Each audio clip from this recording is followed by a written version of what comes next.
Louvado seja nosso Senhor Jesus Cristo.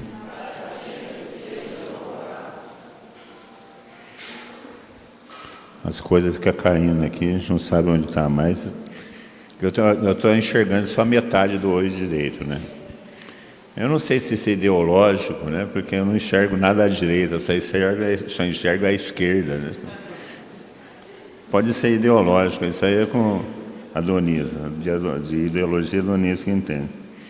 Então vai que eu sou meio comunista, que eu só enxergo para assim, para a esquerda, para a direita. Enxergo.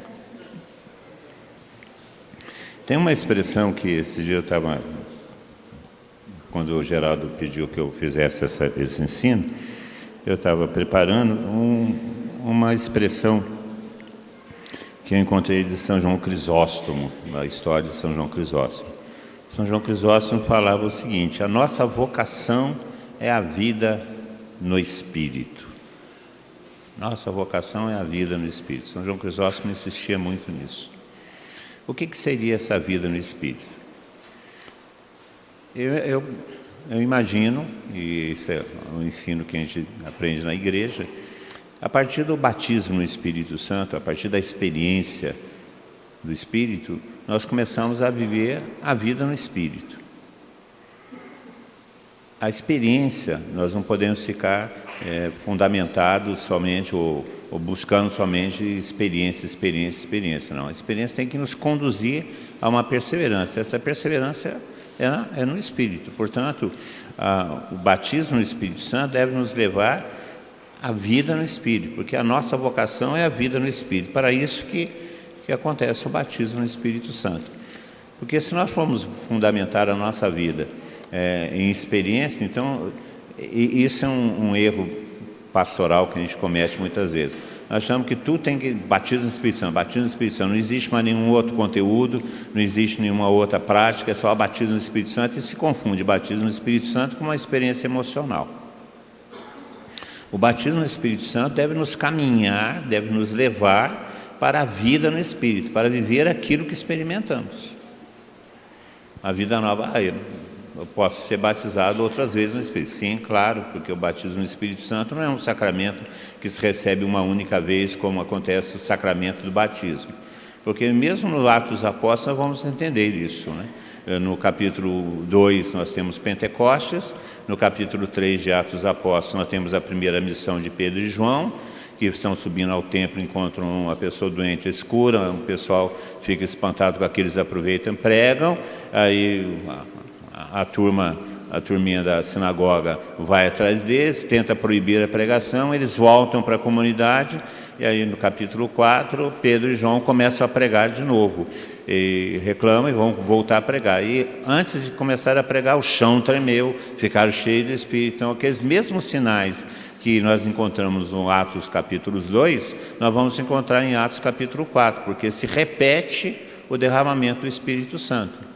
Então, o batismo no Espírito Santo acontece outras vezes, né? Uma única vez, acontece outras vezes, mas sempre leva à missão. A missão é onde nós estamos. Então, vocês estão na missão há quanto tempo? 100 anos? Então, quantas vezes vocês retomaram a missão? Quantas vezes vocês já pensaram em desistir? E se eu for contar as de hoje... Então, a igreja nos ensina que, a partir da experiência do batismo no Espírito Santo, que é uma experiência que Deus nos dá exatamente para que a gente persevere, existem outras experiências que vão realizar a nossa vocação. E a nossa vocação é viver conforme o Espírito, é viver a vida no Espírito. Essa é a nossa vocação. Por isso nós somos cristãos, nós vivemos conforme o Espírito de Cristo. Essa é a nossa vocação. E a vida cristã, ou seja, a vida no Espírito, ela tem 3 elementos que são os elementos que eu quero refletir com vocês agora de manhã. O primeiro elemento, o primeiro sinal da vida no Espírito é a santidade. A santidade. Eu lembro no colégio interno, quando falava em santidade, a gente sempre imaginava aqueles santos tradicionais da igreja, né? Eu estudei no colégio interno dos padres salesianos, então o santo de referência nossa é São João Bosco. Então, São João Bosco. São João Bosco, que era um sujeito porreta, era um sujeito bem radical. Vocês sabem que São João Bosco tem um fato interessante na vida dele. Ele acordou meio apressado para ir para a oração e calçou os sapatos trocados, calçou o direito na esquerda e a esquerda na direita. Aí, quando o pessoal riu por causa dessa situação, ele nunca mais trocou os sapatos, sempre usou o sapato direito na esquerda e a esquerda na direita, para ser ridicularizado pelos seus, para ter a experiência de ser ridicularizado, humilhado, tal coisa. Bom, isso é coisa de doido, né? Mas todo santo é doido, né? Todo santo é doido. Então, a primeira coisa da vida no Espírito é a santidade. Essa é a nossa vocação. Essa é a nossa vocação. A nossa vocação é a imagem e semelhança, ser a imagem, viver a imagem e semelhança de Deus. Deus é santo, portanto, nós somos chamados a sermos santos. E o que é ser santo? Ser santo é ser separado. Santo é separado. Separado do quê? Separado do pecado, separado da vida mundana, separado da desonestidade, separado da mentira. Não é separado da vida. Eu lembro no colégio interno, quando se falava em santidade, eu ficava com uma certa dificuldade de querer ser santo, porque a vida de santos que a gente estudava e via, eles sempre estavam separados da vida, sempre isolado, em convento, trancado, no meio do mato, no meio do deserto, sempre separado. Não, nós não somos separados da vida, nós somos separados do pecado, separados da mundanidade, separados da falta de sentido, separados disso, isso sim. Porque ser santo é ser separado, separado para Deus. O que justifica a nossa vida, o que justifica nossas escolhas, é a vontade de Deus, é o projeto de Deus para nós. E isso vale para tudo, né? Para casamento, para profissão, para a educação dos filhos. Qual que é a opção de Deus para nós? Eu sou pai, então qual que é a opção de Deus para mim como pai? O que Deus me pede como pai? O que Deus me oferece como pai? Veja, e o que Deus quer para nós não é uma anulação, uma aniquilação da vida, uma alienação da vida, melhor. Não, é entrar na vida. Deus não é contra a alegria, Deus não é contra os relacionamentos honestos, Deus não é contra. A vida cristã não é só aquele sofrimento terrível, já basta o sofrimento normal de ser corintiano, de ser flamenguista, e que isso já é um sofrimento que a gente busca. A vida cristã não é só a dor, já basta a dor do pecado, já basta a dor de estarmos separados de Deus e temos que passar por essa vida e enfrentar a morte para poder chegar ao perto daquele que nós amamos, já basta isso. Então a vida não precisa ser um Deus nos acuda, um sofrimento constante, embora o sofrimento faça parte da vida. Então a santidade não é uma coisa que é contra a vida, muito pelo contrário, a santidade é uma vocação para a vida. Não tem essa expressão, ou santos ou nada? Não é o Flamengo ou nada, ou o Fluminense ou nada, é o santos ou nada. Então a primeira coisa é a santidade, é o nosso empenho, é a nossa referência. Ser santo significa ser separado. Separado para o quê? Você pega nessas receitas separado, você pode botar santificado, separado para o molho, santificado para o molho. O santo é aquele que é separado para Deus. Então quando você apanha qualquer coisa e santifica, significa que você separa para Deus. Essa é a nossa vocação fundamental, somos separados para Deus, é a nossa vocação, a nossa realização. Quando nós falamos em vocação, nós estamos falando de realização. Porque quando nós não realizamos a nossa vocação, nós frustramos no sentido de nossa vida. Então, quando você se sente vocacionado, atraído para alguma coisa, para o casamento, por exemplo, que é uma vocação,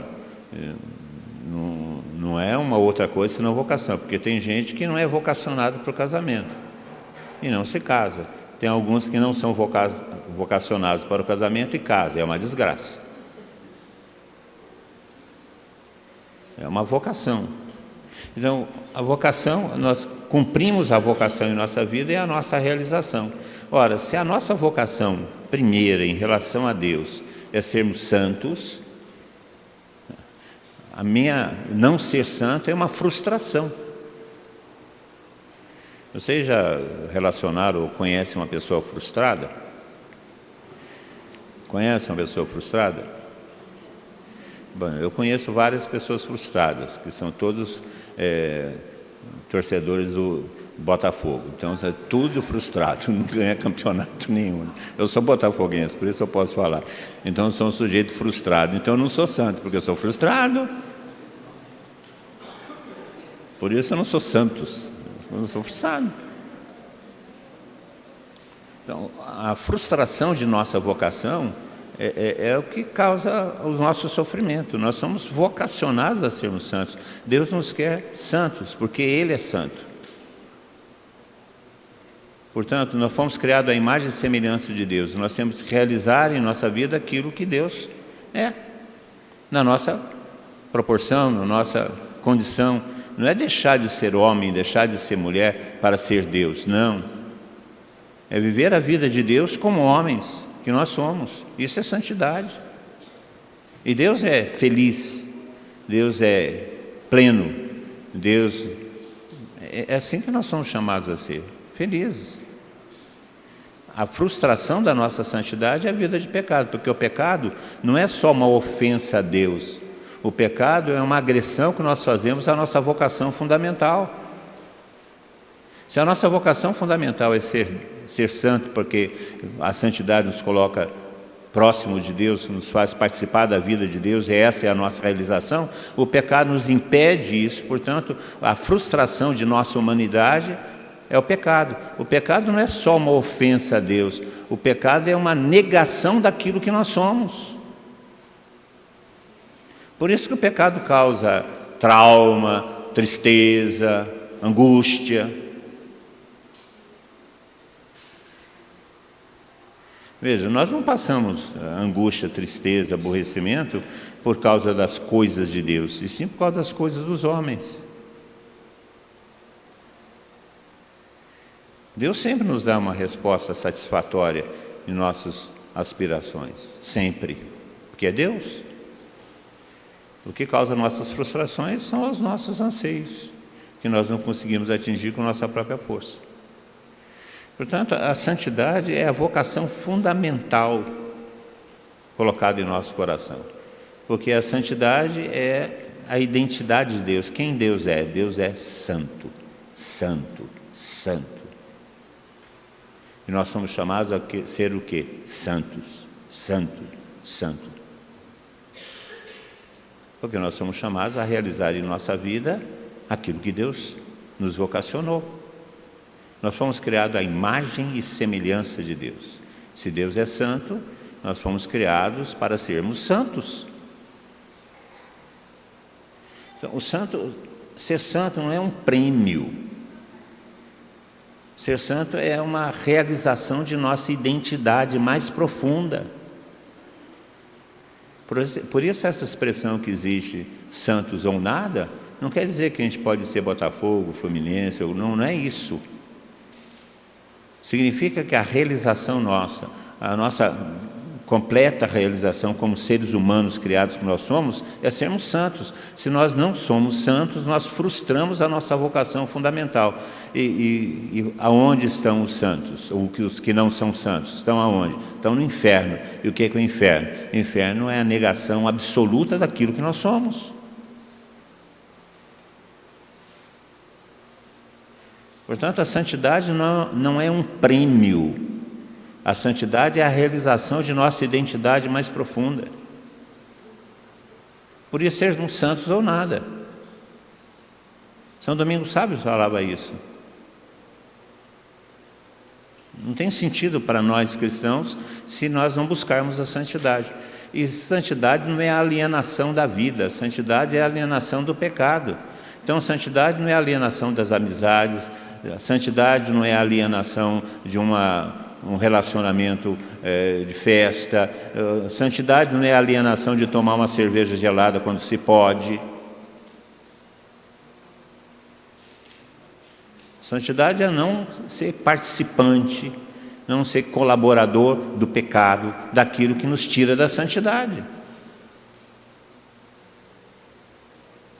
Então, eu fico muito assustado quando eu vejo a nossa juventude falando de santidade e para ser santo se aliena da vida. Gente, não tem jeito de ser santo fora da vida.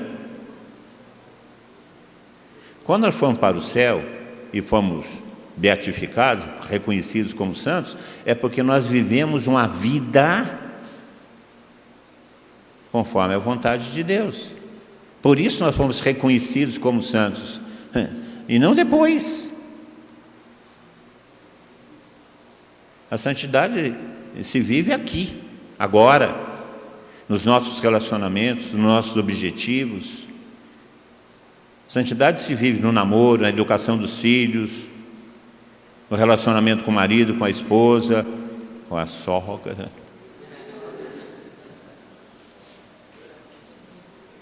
É aí que se vive a santidade, é aí que se conquista a santidade. A santidade não é um prêmio, a santidade é a nossa vida, por isso a expressão santos ou nada. Não é algo a ser conquistado, é algo não ser perdido.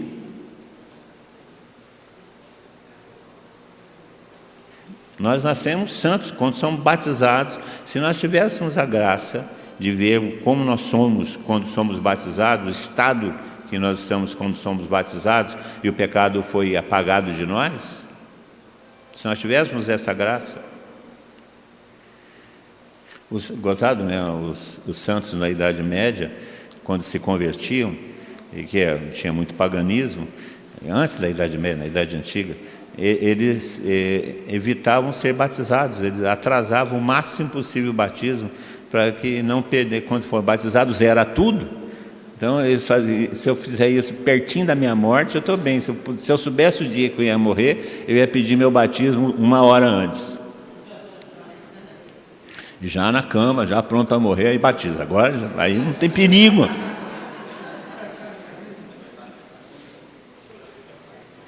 Portanto, a primeira coisa da vida no espírito é entender a santidade. Quando eu estudei no colégio interno, né, então os padres falavam muito de santidade, São João Bosco, São Domingos Sávio e a santaiada toda do colégio. Eu imaginava que a santidade é aquele sujeito, mas é muito chato ser santo. Ser santo, o santo só fala baixinho, anda, parece um bicho, né?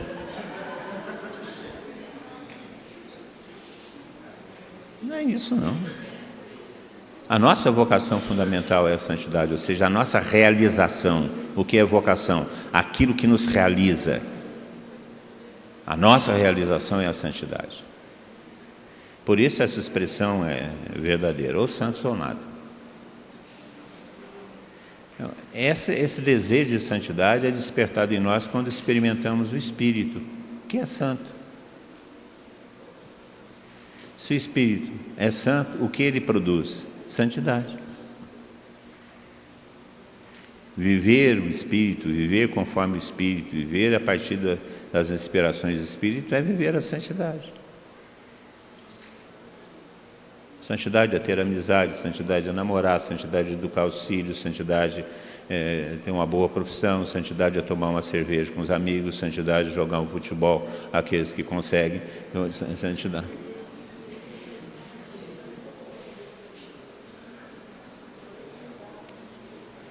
E não alienar-se da vida. É claro que fazer essas coisas todas na perspectiva da vontade de Deus.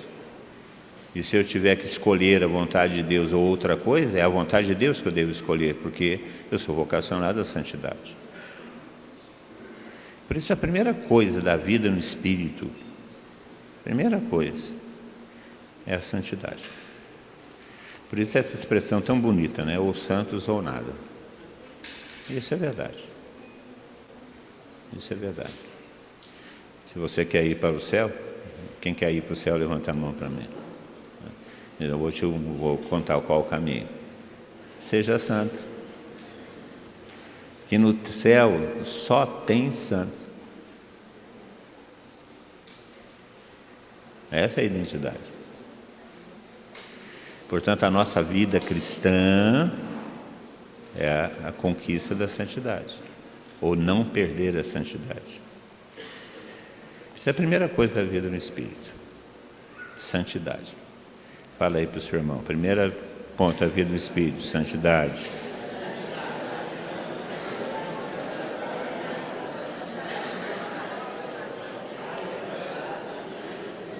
Existem dois caminhos para essa santidade que se realiza em nossa vida, que são os outros dois elementos da vida no Espírito.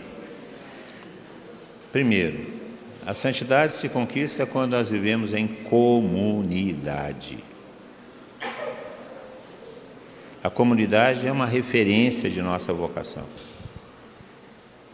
Veja, se nós somos chamados a sermos santos, e ser santo é viver a vida de Deus, Deus é comunidade.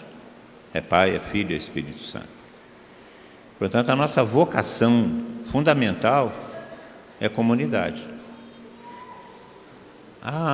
Mas eu sou vocacionado ao casamento. O que é casamento, senão a constituição de uma comunidade? Não sei se vocês repararam que para existir um é necessário dois. Não existe vida sozinho, só existe vida quando ela é gerada em comunidade. A vida cristã é gerada em comunidade. Ser comunidade é a nossa vocação. Imagem e semelhança de Deus. Deus é comunidade, é Pai, Filho, Espírito Santo, é comunidade. Por isso que a grande tentação nossa é a solidão, é ser sozinho, não considerar o outro. O outro, a comunidade, é o nosso caminho para o céu. Essa pessoa está sentada do seu lado aí, ele é fundamental para o seu céu, para você chegar ao céu. Porque ela forma comunidade com você. Gente, a nossa esposa, nós que somos casados, fala assim, por que a nossa esposa é importante para nós os casados, ou o nosso marido é importante para as casadas? Por que o marido é importante? Não é só porque é o marido, não é só porque é a esposa, porque a esposa e o marido possibilitam ao outro, ao esposo ou à mulher, a marida, possibilitam a primeira experiência fundamental, que é a experiência da comunidade. Não é bom que o homem seja sozinho. Por que não é bom que o homem seja sozinho? Porque o homem não foi criado para ser sozinho, foi criado para ser comunidade, não foi criado para ser casado, foi criado para ser comunidade.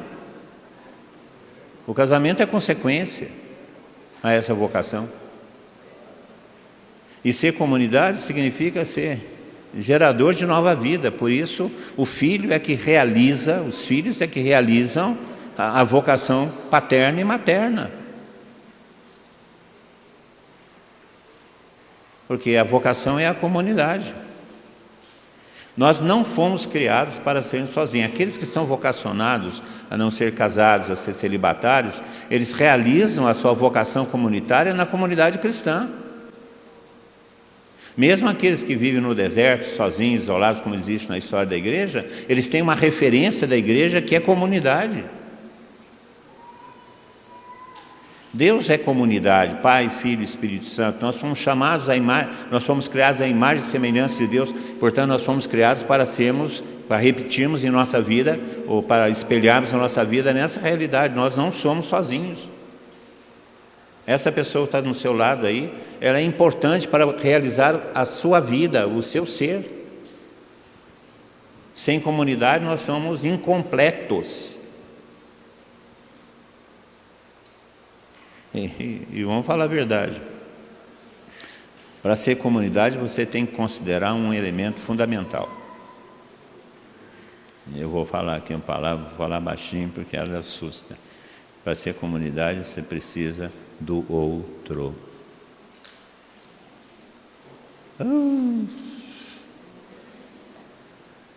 E o outro sempre é simpático, sempre é bonito, sempre é agradável, nunca é chato, nunca é exigente, nunca é egoísta, nunca pensa só em si, nunca.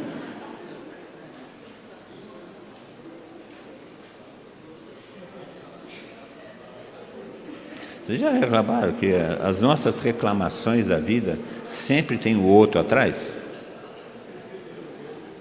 É alguém que não fez, é alguém que impediu, é alguém que não deu, é alguém que não falou, é alguém que sempre é o outro.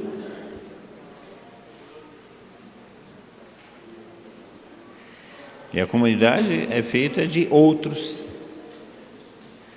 Veja, essa pessoa que está aí do seu lado, que forma comunidade com você, seja casado, namorado ou só participante de comunidade, ele é você ou é outro?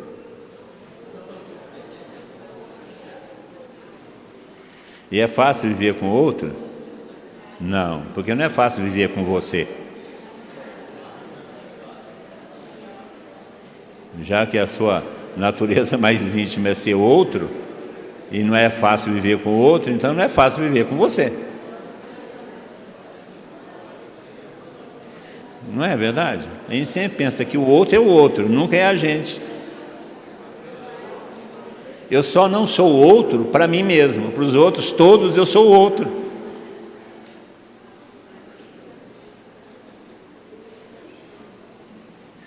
Então a comunidade é esse segredo.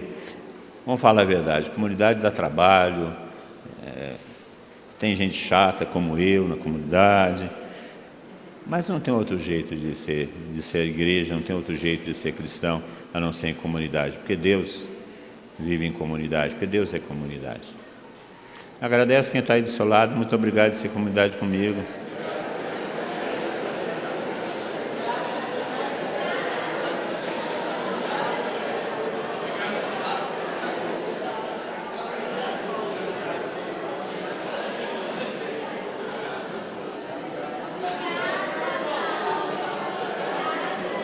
A gente já faz um certo tempo que a gente fala isso, né? Nós não somos os melhores. A nossa comunidade javenice não é a melhor, é a mais bonita. Isso a gente fala mesmo. Toda vez que o Monsenhor Mauro falava. Nós não somos os melhores, nós só somos os mais bonitos. Isso é verdade. Nós somos uma comunidade. E essa é a nossa identidade mais profunda. Por isso, entre nós, as pessoas olhando a nossa comunidade, olhando aquilo que nós vivemos, eles devem falar essa expressão, que eu acho a expressão mais bonita a respeito de comunidade que se conhece. Vede como se ama. Será que as pessoas que nos conhecem sabem que nós estamos em comunidade, olhando para nós, olhando para a nossa vida, olhando para o nosso jeito de viver, uns com os outros, eles falam, vede como se ama.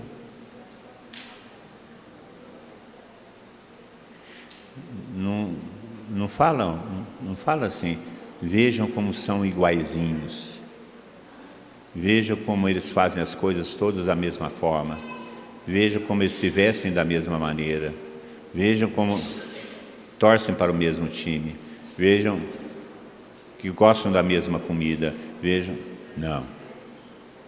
Veja como se ama. O amor exige a diferença. O pai ama o filho ama o espírito ama o pai, e o amor dos três é um só. Mas o pai não é o filho não é o Espírito Santo não é o pai. São diferentes. A unidade, a expressão do amor exige a diferença. Você que ama sua esposa, sua namorada, seu filho, você pode amá-lo ou amá-los porque eles são diferentes de você. Porque se eles não forem diferentes de você, você não pode amá-los.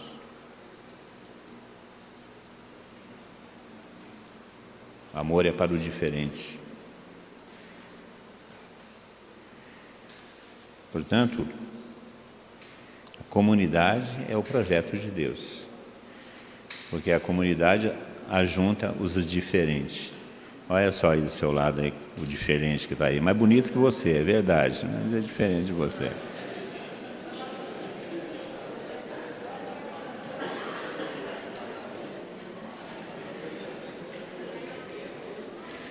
Esse é o segundo elemento da vida cristã, vida de comunidade. O terceiro elemento da vida cristã é aquilo que fazemos, a missão. A missão. Interessante que o Senhor fala isso. Usa 3 expressões ou 3 verbos interessantes. O Senhor fala: sai, vai e prega. Portanto, a missão exige essas 3 coisas. Primeiro, sair.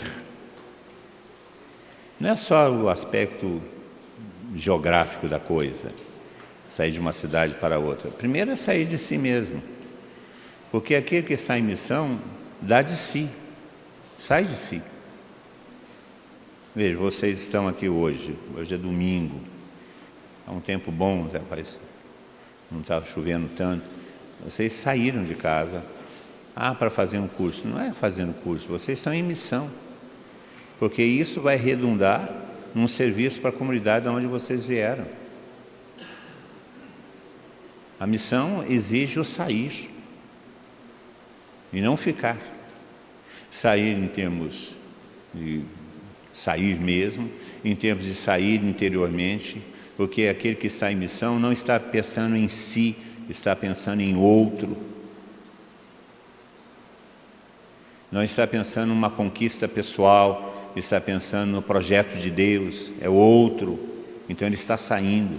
Ele está saindo do seu conforto, ele está saindo do seu espaço de segurança, ele está saindo. E sem esse sair, não existe missão. Vejam, quem é o missionário do Pai? Jesus Cristo. E Jesus Cristo, para realizar a missão, ele precisou sair.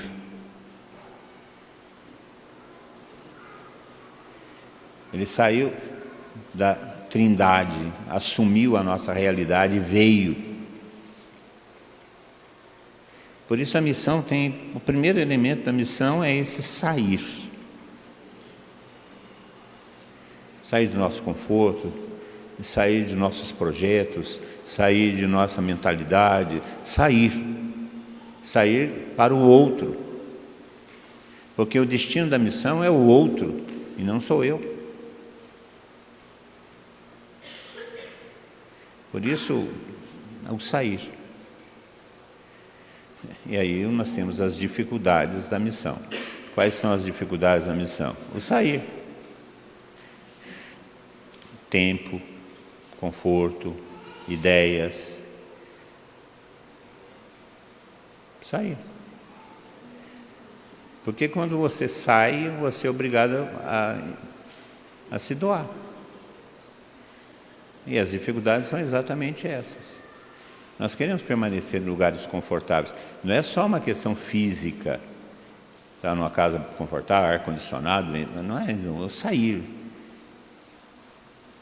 Estar em contato com coisas desconhecidas. Nós somos irmãos, conhecemos uns aos outros de nome. Conhecemos pouco uns aos outros. Sair de si. Sair. Essa é a primeira exigência da missão. Você está disposto a sair?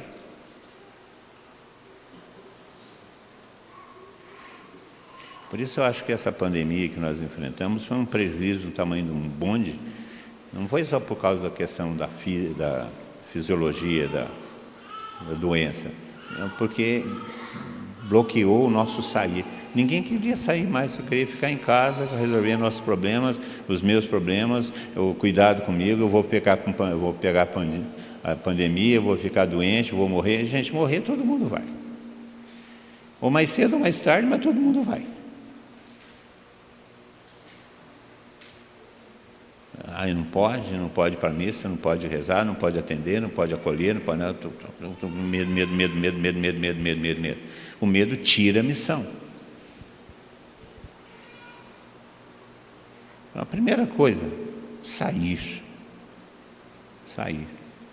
do nosso conforto, sair do nosso espaço, abrir espaço para o outro, sair. O missionário é aquele que sai, que justifica a sua saída com a missão. A segunda coisa que a gente vê na missão é ir, vai, sai e vai. O envio. Nós somos enviados para o outro, nós somos enviados para a missão. Existe um envio. A autoridade está no envio. Não está na nossa competência, não está no nosso conhecimento, não está no controle ou da Sagrada Escritura, não, está no nosso envio. Vai. Somos enviados e por isso recebemos a autoridade daquele que nos envia. Veja, isso é muito fácil a gente compreender, porque aquele que é enviado, ele tem a autoridade daquele que enviou. Os soldados antigamente estavam em nome do rei que os enviava. Portanto, ofender o soldado ou aquele diplomata era ofender o rei, era ofender o Estado, porque ele está enviado. Então, vai. Não se faz missão parado, não se faz a missão estando no mesmo lugar, mas sim quando somos enviados. E o envio implica em sair. E como nós temos dificuldade disso, né? De assumir responsabilidades, de sair da nossa zona de conforto, em gastar o nosso tempo. Na missão, quem é que determina o tempo? Eu ou a missão? Eu vou quando eu quero ou quando me chamam? Eu prego no horário no dia que eu quero ou no horário no dia que me chamam para pregar? É o outro que determina, não sou eu. Então vai. E sair implica em sacrifício. A missão implica em sair do conforto, sair das seguranças, sair dos agradecimentos, sair dos reconhecimentos. Vocês nunca escutaram essa reclamação? Depois de tudo que eu fiz. Vocês não caíram nessa tentação, né? Nem muito obrigado, nem um cafezinho me deram. Sair.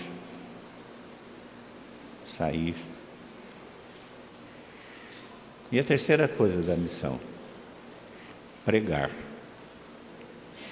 Não adianta você sair, não adianta você ser padre, não adianta.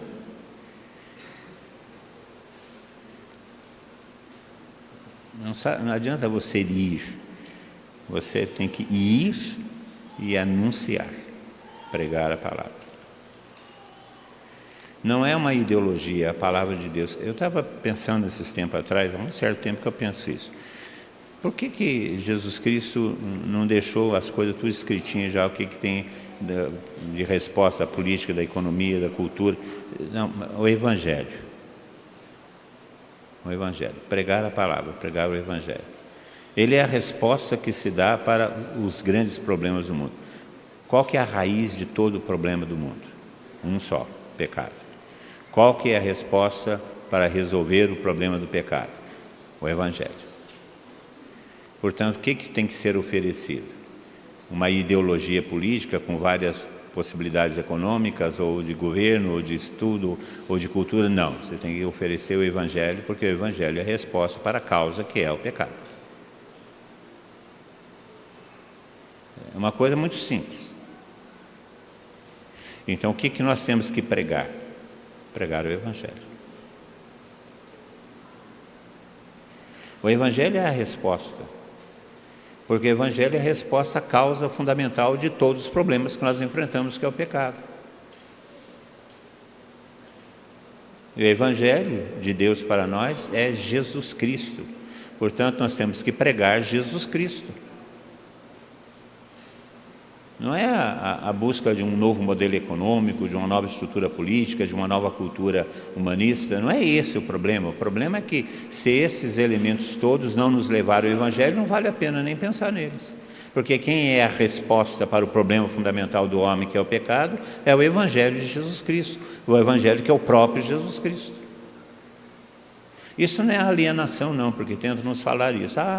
Fica tudo alienado, pregando a religião e não prega aquilo que é necessário. O que é necessário é o Evangelho.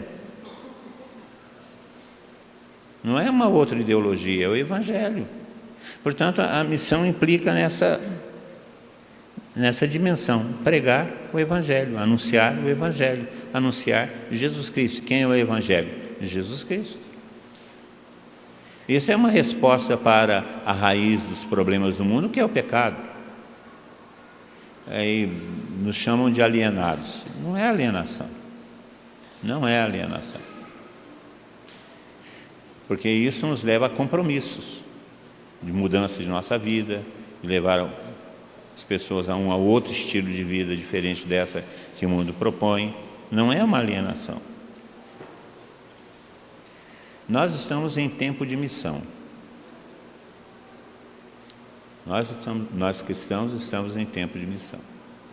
Pelo anúncio do Evangelho, pela pregação da verdade de Jesus Cristo, nós queremos mudar o mundo. Eu lembro quando era moleque, tinha acabado de ter experiência de conversão, lá em 1900 e burladinha, e eu escrevi uma cartolina, escrevi e coloquei na porta do meu quarto. Assim: pelo Evangelho vou mudar o mundo. Escrevi uma cartolina e preguei na porta do meu quarto. Minha mãe olhou para aquilo e falou assim para mim: você é muito pretensioso. Eu continuo achando que pelo Evangelho a gente muda o mundo.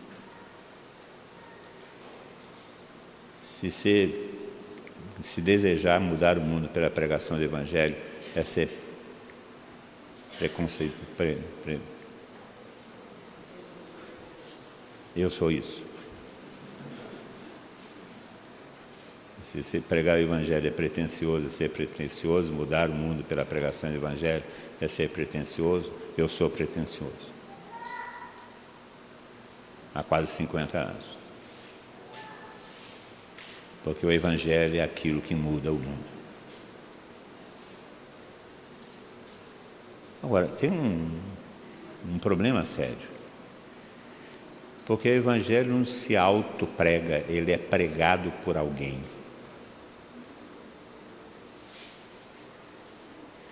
Ele não é uma fita que você coloca no aparelho. Não, o Evangelho precisa do pregador do Evangelho. O Evangelho precisa da missão do evangelista. O Evangelho precisa de você. Por que? Não me pergunte, porque isso é uma pergunta que você vai fazer para Deus quando você chegar lá na frente dele. Mas o Evangelho precisa de você, precisa de mim. E se o Evangelho precisa de mim, precisa de você, para que ele chegue nas pessoas, ele também é a realização, a minha realização. Não pregar o Evangelho, não anunciar o Evangelho, é uma frustração daquilo que nós somos. Por isso eu acho bonito quando nas comunidades as pessoas brigam para pregar o Evangelho, brigam pela pregação. Eu não tenho pregação para mim, faz um mês que eu não dou pregação para mim. Tem que brigar mesmo. Tem que brigar mesmo. Porque é a nossa realização. A evangelização é a nossa missão, é o nosso trabalho. Levar Jesus Cristo pelo anúncio da palavra. oferecer a vida pelo anúncio da palavra. A experiência que nós fazemos é essa: santidade, comunidade e missão. A vida cristã é isso: santidade, comunidade e missão. O que aparece é a missão, a santidade. A nossa espiritualidade é a santidade. Você está convocado para a missão. Nós não podemos economizar na missão nosso tempo, nosso esforço. Você é convocado pelo batismo a ser missionário. Essa é a nossa identidade mais profunda: ser missionário. Jesus Cristo era o missionário do Pai. Essa é a sua identidade. A sua espiritualidade é a santidade. O seu poder é o Espírito Santo. O seu poder é o Espírito Santo. A sua identidade é a santidade. A sua missão é a pregação do Evangelho. A mesma de Jesus Cristo. Portanto, você é o Cristo hoje. Não tem muita diferença disso, não. E eu não estou fazendo só uma brincadeira de palavras, não. Isso é que a igreja nos ensina. Cristo se torna presente no mundo hoje pela missão do Evangelho, pelo derramamento do Espírito Santo. E nós temos a graça de participarmos disso. Gente, nós somos privilegiados. Nós somos escolhidos. Deus colocou a mão em nós e nos chamou. Não chamou outros, não, chamou a nós. Chamou você, chamou a mim. Por que Ele fez isso? Porque eu sou mais bonito? Porque você é a mais bonita? Não. Deus nos chamou para essa missão, nos chamou para sermos comunidade, para a santidade. Deus nos chamou a isso porque Ele nos ama. Porque Ele nos ama. A grande motivação de Deus para todas essas coisas é o amor que Ele tem por nós. Não é outra coisa. Fala aí para o seu irmão: bem-vindo à missão.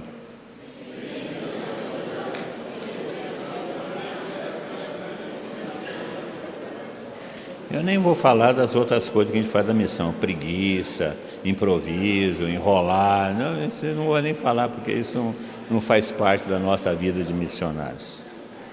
Estamos em missão. O mundo precisa da gente. Graças a Deus. Quem nos inspira, quem nos capacita é o Espírito Santo. Vamos pedir.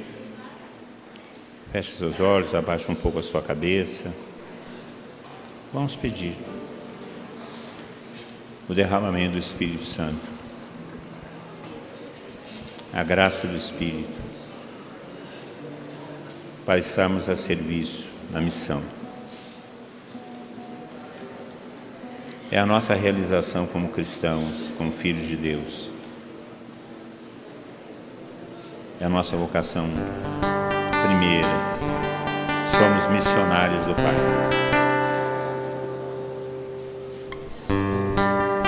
Se nós somos cristãos, e ser cristão é repetir a vida de Cristo, Jesus Cristo era o missionário do Pai.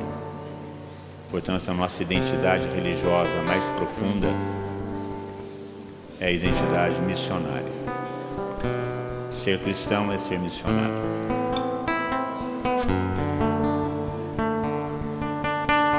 Derrama, Senhor, seu Espírito sobre nós.